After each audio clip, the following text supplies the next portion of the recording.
সেই রূপগুলো একটা শিল্পে রূপান্তরিত হয়েছিল, সেটাকে মাননীয় প্রধানমন্ত্রী জননেত্রী শেখ হাসিনা সেখান থেকে টেনে নিয়ে নানামুখী কর্মকাণ্ড, যুবদেরকে প্রশিক্ষণ দেওয়া, আপনাদেরকে ঋণ দেওয়া, তারপরে ডাক্তার পোস্টিং দেওয়া ইত্যাদি দিয়ে আপনাদেরকে সহযোগিতা করতেন। তার কারণে কিছুটা হলেও এই শিল্পটা ঘুরে দাঁড়িয়েছে।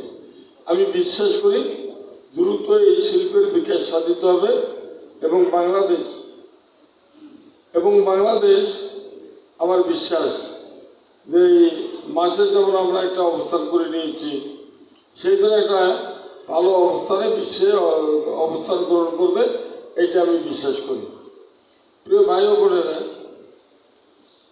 সবচেয়ে বড় বিষয় হলো আমরা এখন এটা যারা উৎপাদন করে তারা বলে ন্যায্য মূল্য পাইনি, আর যারা ভোক্তা তারা বলছে যে দ্রব্যমূল্যের ঊর্ধ্বগতি। এই যে একটা অবস্থা, দুইটার সমন্বয় কিভাবে করা যায়, আমরা চাউলের ধানকে আমরা কিভাবে মিনিমাইজ করছি আপনারা জানেন। যে কৃষক যদি ধান আবাদ না করে তাহলে আমার চাউলের সংকট হবে, সেই জন্য চাউলের মূল্যটাকে মিনিমাইজ করতে হয়েছে। তবে এই মন্ত্রণালয়ের মাননীয় মন্ত্রী তিনি লালঘাটে কিন্তু বহুবার এসেছেন, তিনি ছাত্র রাজনীতি করতেন, লালঘাটে বহুবার থেকেছেন, বহুবার আসছেন। আমি কিছু আমাদের ডক্টর জাহাঙ্গীর আলম সাহেব আমাকে কিছু কাগজ ধরিয়ে দিয়েছেন যে এই জায়গাগুলো যদি আমরা একটু হিট করি তাহলে আমাদের জন্য সুফল আসবে, আমাদের যেমন ডাক্তার নাই, আমাদের ইত্যাদি নাই।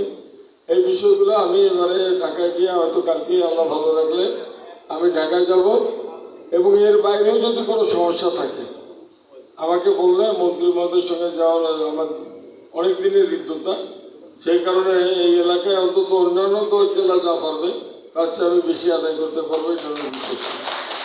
এইবারে আমি গিয়ে কথা বলবো, যে কাগজগুলো আমি পেয়েছি ওগুলো আমি নিয়ে যাব, সেখানে আমি কথা বলবো। পুলিশ সুপার মহোদয়কে একটা জিনিস অনুরোধ করতে চাই যে আমার এমনি বললে হয়তো এটা না, আমার এই যাদের খামার আছে তাদের এই গরু অসুখ হলে অথবা বিভিন্ন কারণে এই আমাদের যারা এই মানে প্রাণী সম্পদ মন্ত্রণালয়ের যারা কর্মচারী আছেন তাদেরকে রাত বিরাতে একটু তাদের বাড়িতে যেতে হয়, পরামর্শ দিতে হয় বিভিন্ন কারণে। এই ক্ষেত্রে যেন রাত বিরাতে যায় বলেই তাদেরকে সন্দেহভাজন মনে করে পুলিশ বিভাগের লোকজন যেন একটু হয়রানি না করে সেদিকে আপনি একটু বলে দেবেন। এটা আপনি বলে দিলে আসলে ভুল বুঝাবুঝি আমি বললে হয়তো, কিন্তু আপনি যেহেতু আছেন, আপনি অত্যন্ত সজ্জন মানুষ, লালমেটের মানুষের দুঃখে আপনি দুঃখ পান, এদের সুখে আপনি আনন্দিত হন, সেই জন্য লালমেটের মানুষ আপনাকে ধারণ করে। আপনি এই সমস্যাটার সমাধান আমার মনে হয় আজকেই করবেন, এটা আমি বিশ্বাস করি। সর্বশেষ কথা বলা যাবে না, আমি বললাম যে অনেকগুলো মিটিং আছে, সিরিজ অফ মিটিং মানে চলছে আর কি, কাজেই আমি কথা বাড়াবো না। একটি জিনিস মনে রাখতে হবে, যেটা আমার পূর্ববর্তী বক্তা অনেকেই বলেছেন, আমাদের কিন্তু রাস্তার ধারে ঘাস উৎপাদন করার যথেষ্ট সুযোগ আছে। আপনি দেখেন ওই দিকে আর কি, আমি দেখি যে প্রতিটা রাস্তার ধারে ধারে ঘাস, আর আমাদের এই রাস্তাগুলো খালি থাকে। বাড়ির আশেপাশের রাস্তাগুলো যদি আমরা ঘাস উৎপাদন করি, আমরা আগে ছোটকালে দেখতাম যে বাড়ির লোকজন গিয়ে ওই কাটা খুঁড়িয়া যেটা বলি আমরা, এটাকে নিয়ে এসে সিদ্ধ করে গরু ছাগলকে খাওয়াইতো যাতে দুধ বেশি হয়।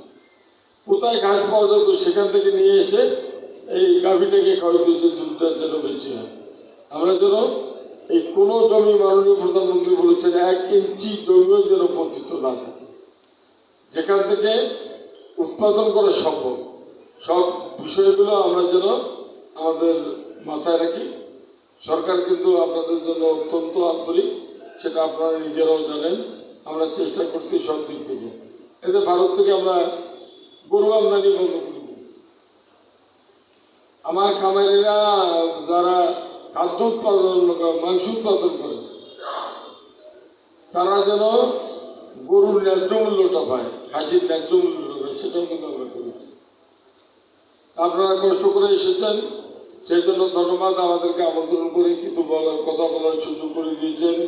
সেই জন্য প্রাণী সম্পদ বিভাগের সমস্ত কর্মকর্তা কর্মচারীকে কৃতজ্ঞতা। আবারও আপনাদের সঙ্গে দেখা হবে। জয় বাংলা, জয় বঙ্গবন্ধু, বাংলাদেশ চিরজীবী। ধন্যবাদ। আজকের এই জমকালো জাঁকজমক ও আনন্দঘন অনুষ্ঠানের আলোচনা